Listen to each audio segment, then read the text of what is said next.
Hello and welcome back all my Dragon Ball theorists, and it's been a while since I did a discussion-based video explaining a difficult topic on which there is so much confusion on in the Dragon Ball community.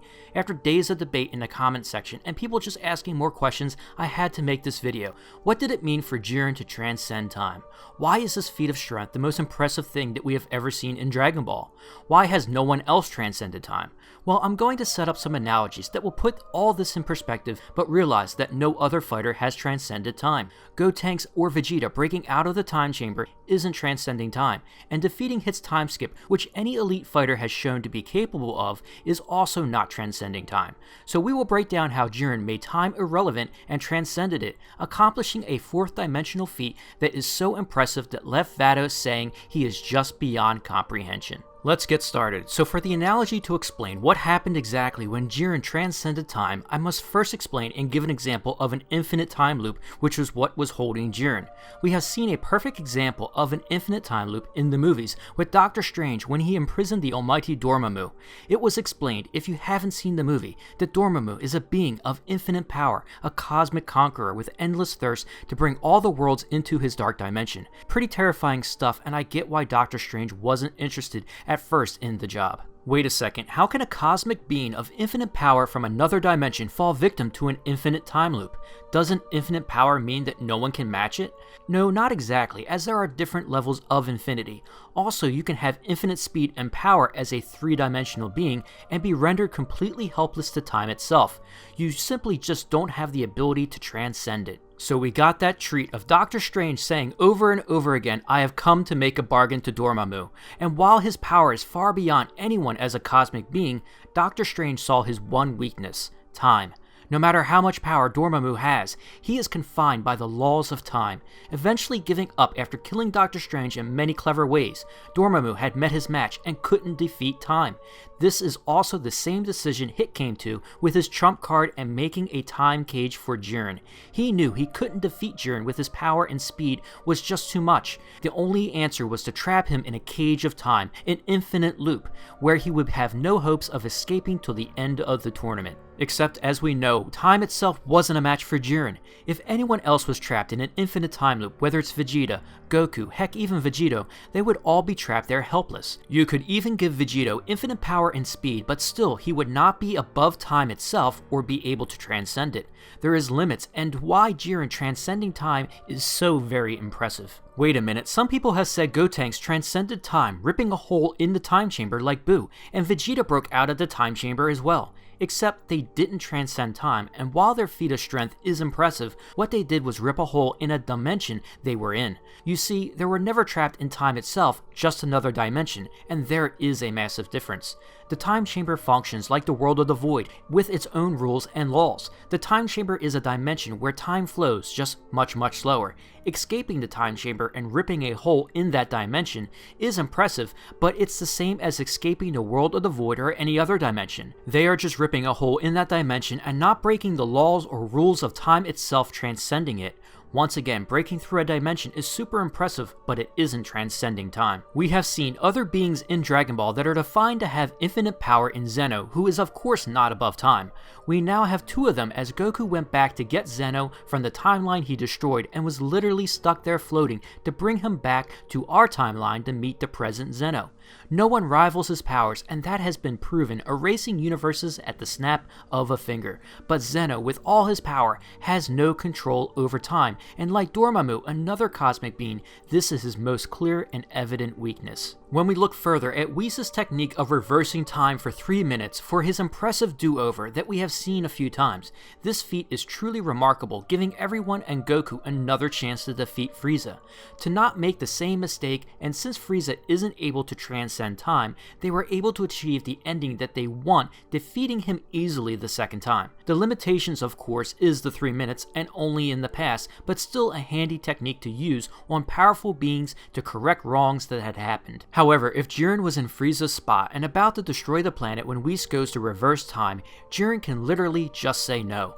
His power is above time itself, and you can't rewind time to defeat Jiren because he can transcend above it. Jiren could literally shatter Whis' time reversal, preventing him from reversing time. Which is why Vados says when he has the power to transcend time itself, that it is indeed beyond comprehension. This is why they stated this and made such a big point of it to solidify when Jiren transcended time and defeated Hit, he literally has no equal on the stage.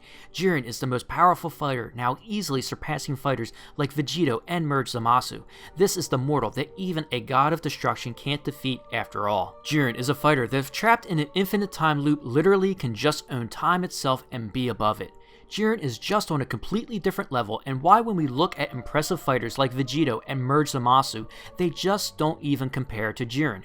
They are literally worlds apart, as Jiren is accomplishing fourth dimensional feats, while Vegeta and Merge Zamasu and others are confined to only 3D powers. A lot of people try to scale Vegeta and compare him in a fight against Jiren, and it just doesn't work.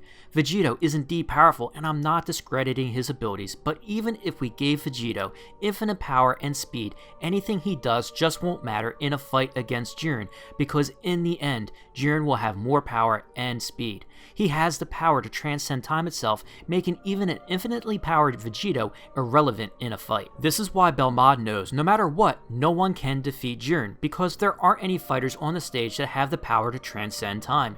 Jiren is just unmatched and the strongest fighter Goku and Universe 7 have ever faced. This is also why, even if Goku's Ultra Instinct didn't run out, he would have still lost the first time.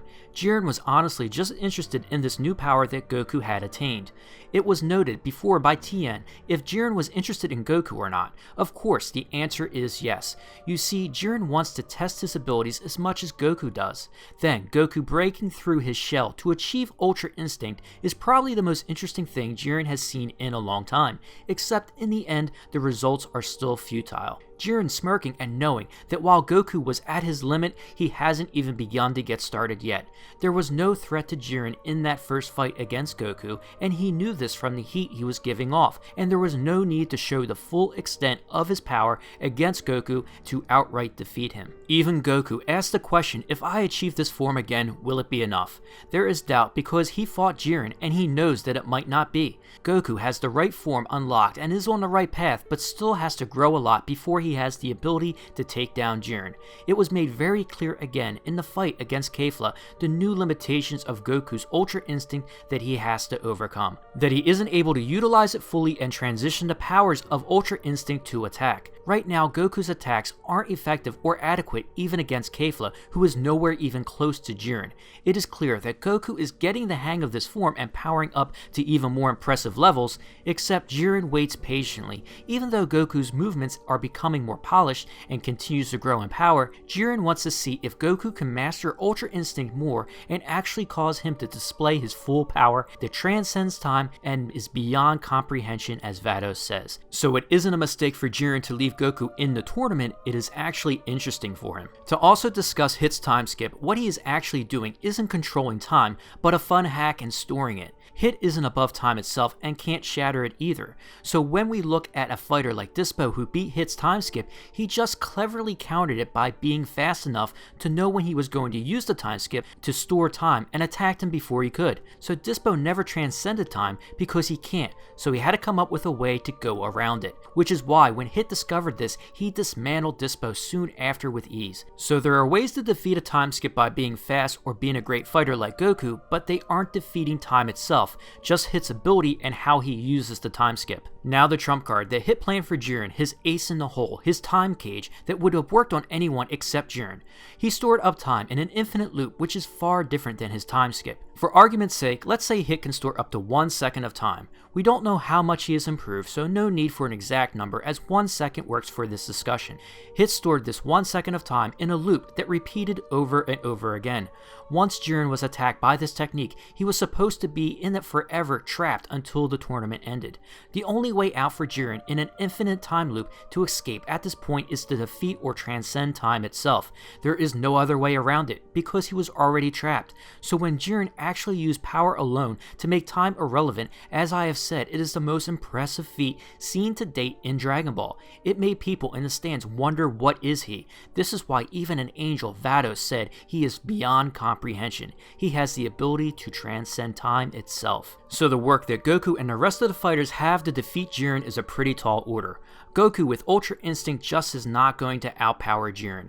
You aren't going to defeat or match up to someone like Jiren in a one-on-one fight. Fortunately for the tournament rules in place, it will be the only way they can possibly defeat him, which is also why Kitella is still so confident despite his situation. So I just don't think they will give Goku alone a climactic finishing battle with Jiren, but it will require the help from Vegeta or even perhaps Frieza or other fighters to come up with a plan to deal with this monster. I just want to say, if you think Goku will defeat Jiren, you are more than welcome to show your love for him in overcoming all odds. I just don't think that we will this time, and believe that Jiren is going into the next arc will be this obstacle that Goku has to overcome, that he will continue to train with Whis to master Ultra Instinct, and maybe someday he gets to fight him again. Honestly, I'm very curious what they have planned for the next arc moving forward, and they have to leave some obstacle for everyone to overcome. So just wanted to say thanks for watching, everyone, and I hope that these analogies and discussions I came up with was enjoyable for you on transcending time and Jiren's power. I hope, just like on my other videos, you will comment and discuss openly on the topic. Of course, that is what compelled me to make this video, was the back and forth debate that has been going on, which makes this community fun and awesome. Thanks for helping this channel continue to grow fast, and you can help with support by hitting that like button and subscribing to the channel. Also, I'm very active on Twitter and like to run some polls and start discussions there as well, so if I missed your comment or theory because sometimes YouTube is drunk, please send it to me over there. Also, I did create a Patreon page a while back for you awesome fans, and it helps me continue to create awesome videos and put time into future projects and buy equipment. I appreciate all forms of support and have a great week, and I will see you all in the next video.